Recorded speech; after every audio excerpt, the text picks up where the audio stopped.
Hi, my name is Michael Abramowitz. I've been tripping LSD since 1973, regularly but not often. In all that time, I've been trying to reconcile my psychedelic experiences with my normal experience. And I've come to the conclusion that we are looking for psychedelic spirituality in the wrong place. Let me explain. The outstanding feature of a psychedelic experience is an awareness of the entire universe being intimately connected, rather than our normal experience of being isolated in a hostile world. Words fail us when asked to describe the experience, so we label it spiritual. Most traditional descriptions of spirituality are based on the idea that a single metaphysical entity underlies all our reality, an all-powerful God or universal spirit perhaps. And this idea that everything ultimately merges into a monism remains the basis for understanding psychedelic connectedness. Namely, that psychedelics give us access to this unifying single spiritual entity.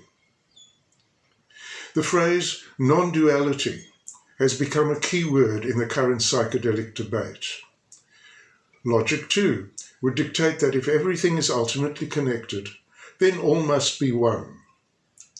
All phenomena, no matter how contradictory, space and time, mind and matter, waves and particles, yang and yin, good and bad, are only different properties of a singular metaphysical God. And our normal perception of things being separate is a false or inferior one, perhaps even an illusion. Traditional religions, both Eastern and Western, blame our inability to perceive the unity of things on our personal inadequacy. We are in some way culpable for failing to live in the true reality. But if our normal perception of reality is false, why does a psychedelic or spiritual revelation not liberate us from it? Or if the perception of things being connected is more fundamental, why is it so elusive? Why should there be a false reality at all? To fool or test us? And if it is a matter of our own choosing, why would we choose a false reality when it is so painful? In my book, Physical Spirituality, I have suggested that this monistic model of spirituality, which psychedelic culture has adopted, is flawed and offer an alternative. I believe that contemporary science and psychedelic experimentation have made an alternative available which can answer these questions and improve the way we manage our psychedelic excursions. Rather than a matter of true or false perceptions of reality, the psychedelic connectedness is one perspective of reality, and our normal experience of separation is another, equally valid perspective. Each simply offers a different view of the landscape, as it were. It just so happens that the spatial scale at which we live, where the sizes of our bodies, houses, and shoes have more relevance than the sizes of nearby galaxies, for example, has separation as the default and dominant perspective, while the perspective of connectedness is dominant at other scales. I see psychedelics widening the scale of our perceptions so that the perspective of connectedness becomes more accessible to us. To give you an idea of how this might work, think how you might be doing a tax return while intermittently dealing with a noisy child, or feeding a baby at the same time. Each activity has its own perspective, so that our experience is a mixture of many perspectives, each with its own rules, its own logic, and its own ways of behaving. We negotiate these different perspectives by switching from one to the other according to what is demanding our attention, and sometimes attending to a number at the same time. Each perspective has its own ways of understanding and dealing with things. Our lives involve many such perspectives, and we are quite capable of switching between them without much fuss.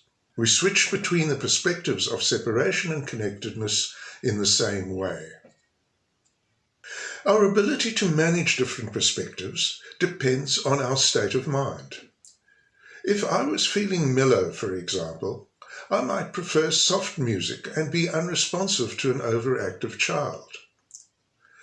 So our success in each perspective would depend to some degree on how our state of mind was suited to the perspective. This means that, by changing our state of mind, we can change which perspectives we are more suited to, and perhaps choose activities more appropriate to those perspectives. When ingesting a psychedelic, we change our minds to be more capable of connectedness than is normally the case, and less capable of handling perspectives such as a tax return. Gravity offers a physical example of the perspective of connectedness. We experience gravity as the Earth exerting a force on every object around us, everywhere, all the time, so that if we are not careful, we might spill our tea or fall off our bike. We know that the moon also has gravity, and that it is not as strong as on Earth. We know that the moon's gravity affects the Earth in the way it changes the ocean tides, and that the Earth's gravity affects the moon, keeping it in an orbit around the Earth. Gravity works both ways. It's a relationship. No matter what something is, no matter how big or small it is, and no matter where it is, everything, the sun, every planet, every star, your phone, every drop of water, an ocean, your head and every hair on it, has gravity. So there is a gravitational relationship between each and everything in the universe, all the time, no matter what or where they are. When an apple falls from a tree, it not only falls towards the Earth, but to the moon, to the sun, and to every planet and star in every galaxy. In fact, it also falls to every other apple on the tree, to every apple on every other tree in the orchard, to every tree, fence post, and insect buzzing around the orchard, to you and me talking here, and to every person and every object everywhere. The more massive a thing is, the more gravity it has, and the further the distance between things, the smaller the force is between them. So because the Earth is so massive and so close to the apple, the force between the apple and the Earth is the one that really counts. The apple appears to fall only to the Earth, but it is actually falling to every other thing in the universe as well. Simply through the force of gravity, absolutely everything in the universe is connected. Gravity displays the perspective of connectedness at a cosmic scale. Gravity is actually very pretty. Everything moves when a force acts on it, and when things move, the distances between them change, so the gravitational forces between them change. This makes them change their movements, which then changes the forces between them, making them change their movements again, and so on, forever. Everything moves in response to the slightest variation in the gravitational forces acting on it, thereby changing the gravitational forces on everything else. And since there is a gravitational force between everything in the universe is engaged in this never-ending dance of mutual action and response, sometimes harmonious, sometimes stormy, with each thing always perfectly connected to the movements of every other. So gravity and the psychedelic experience of universal connectedness have something in common. They share the perspective of connectedness. Gravity is not the only physical force connecting everything in the universe. Electricity and magnetism do the same thing, only their rules are a little different. But in the case of electricity and magnetism, something else happens that can interfere with the universal dance. Protons and electrons are the very small constituents of all matter, and they display both gravity and electricity. They often appear in the form of a plasma, a sort of soup of individual protons and electrons dancing the universal dance according to the gravitational and electrical forces acting on them. But if a proton and electron get too close and are not moving too fast, it can happen that they fasten onto each other in a bond that is very hard to break. And joined together in this way, the pair will subsequently behave as a single and very different item, an atom. Thereafter, it is the atom that participates in the universal dance, while its constituent proton and electron are no longer free to do their own thing. The atom they created takes control of them, restricting their ability to dance as individuals. By bonding to each other, and not to anyone else, that proton and electron have established a special relationship and have separated themselves from the rest of the world. There is now a boundary between them and the rest of the world, a boundary that is difficult to cross. They are also now so tightly fastened to each other that they will not be able to break free without a huge effort. Quite an event, this establishment of a bond. So in addition to the perspective of connectedness, our world also holds a perspective of bonding and separation, one that restricts connectedness, creates boundaries between things, and controls them. If there was only a perspective of connectedness, all would be one.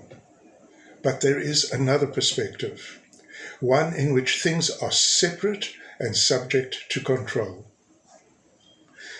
The perspective of separation is actually quite spectacular, because when things bind to each other, something new and different emerges. Just as a proton binding with an electron makes an atom that is completely different to both a proton and an electron. Such newly created things may in turn bind with each other to create even more different things.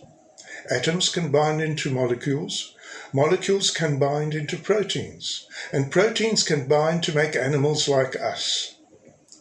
The perspective of separation offers a capacity to create complex and enduring structures like skyscrapers, trees, and people. In the perspective of connectedness, on the other hand, while things can interact in webs of relationship, they cannot create anything new or different. Adding more water to a pool, for example, only makes the pool bigger. But just as bonds can be created, they can also be severed, so that proteins can be broken down into smaller molecules, and molecules broken down into atoms, for example. Anything that was created when a bond was established could subsequently be destroyed. Removing items from a web of connectedness, on the other hand, just leaves a smaller web. It does not destroy the web. Things with impenetrable boundaries cannot be in the same place at the same time. So separation also gives things unique identities. Things that are connected but not bound to each other, like clouds and galaxies, can merge or pass through each other, making their identification difficult, if not impossible. And when a bond is severed, not only has the item that was created been destroyed, but its identity is lost. While protons and electrons have some capacity for movement inside an atom, bricks cemented together have practically none. When things are bound to each other, their relative movement is restricted, often severely. Compare this to connectedness, where things are always moving and responding to the slightest change. Free movement is a characteristic of connectedness, like clouds in the sky and water in an ocean, while rigidity and restriction are characteristics of the perspective of separation. This does not mean that change cannot happen in the perspective of separation, only that it happens in steps from one static situation to another, while in the perspective of connectedness, change flows fluidly, and sometimes in waves. In the perspective of connectedness, change sings or screams. In the perspective of separation, it clicks or cracks. It is only in the perspective of separation that creation, destruction, identity, and control occur. In the perspective of connectedness, these concepts are meaningless. Connectedness and separation are not only evident in protons and atoms, we see them everywhere. It is in the perspective of separation that biological organisms, including ourselves, are constructed, based on the ability of carbon atoms to bind into organic molecules such as proteins, which in turn bind to create our bodily organs. It is in the perspective of connectedness that our blood and breath flow, that our nervous systems resonate, and sight and sound vibrate.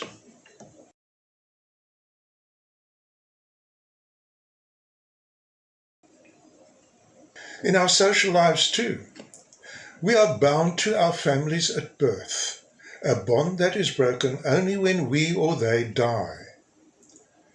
Families can bind into tribes and tribes into nations. Every human can be uniquely identified.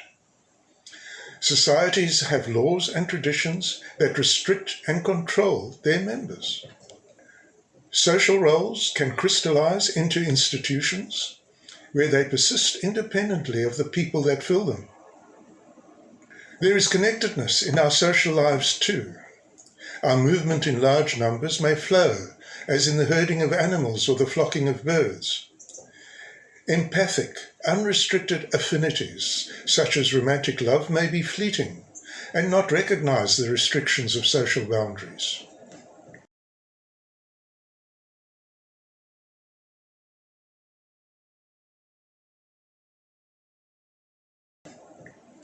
Our religions also show characteristics of connectedness and separation. Each religion can be identified by a separate mythology, dogma, and symbolism, while connected behavior in religion is evident in the emotion that believers bring to their practice, usually in the form of a love of their deity.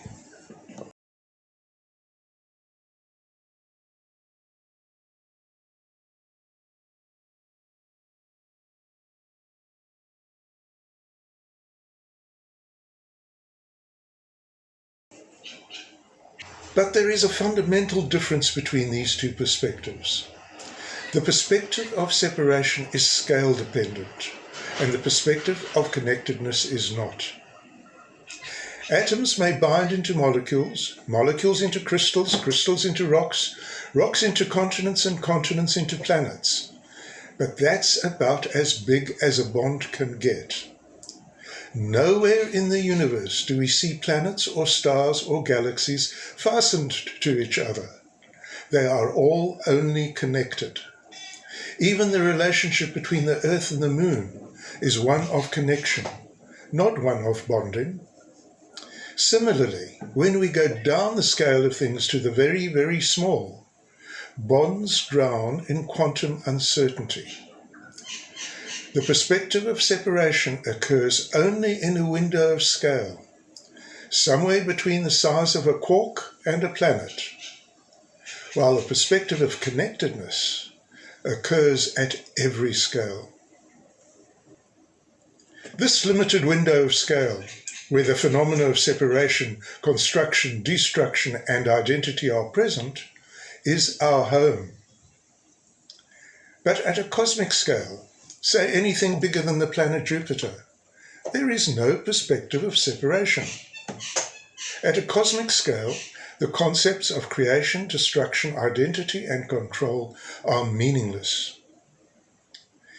At the human scale, we negotiate both perspectives in our day-to-day lives. But our biological and social vulnerability means that our overriding concern is for our biological and social survival. Because we live in this window of scale, the perspective of separation dominates our lives. The spiritual liberation we seek, whether through spiritual practice or psychedelics, is a release from the domination of separation. In the psychedelic experience, we change our state of mind so as to become more adept in the perspective of connectedness, thereby relieving the dominance of separation. Questions of creation, destruction, and identity are at least temporarily relegated to the background of our attention. The spirituality we seek is a spirituality of connectedness. But can we also conceive of a spirituality of separateness? A spirituality occupied with the business of construction, destruction, control, and identity.